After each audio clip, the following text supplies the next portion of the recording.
伫咧嘉义德家玉观音高接来啊，即阵啊，当咧采收。前几年德家的高接来啊，毋是水伤就是拍着伤。想要到今年天气是袂歹，这来啊的甜度甲品质拢是真好的，是这5年以来收成上介好的一摆。农民无因甲采收落来，高接来整理去鸭仔内底，讲要出货。嘉义县德家乡的高接来，即马当咧采收。农民讲，今年来啊品质甲收成是5冬以来上好的一冬。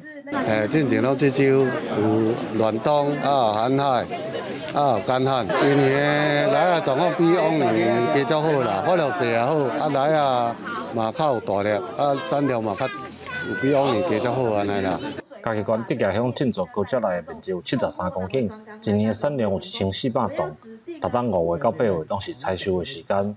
农会讲，德家玉观音高接来接近日本进口的来啊水，今年的甜度拢有11度以上。东市的一个成熟的时间比我们晚了大概半个月，所以我们提早上市了哈。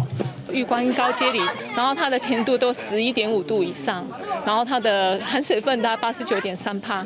农民表示，目前工资拢在起，为日本进口的来啊水一斤嘛要1300左右。虽然生产成本增加，但是加在今年的天气有斗相共，再加上种植技术提升，因总算伫小连续5冬吸收了后，单着好的成果。记者林伟霆，嘉义报道。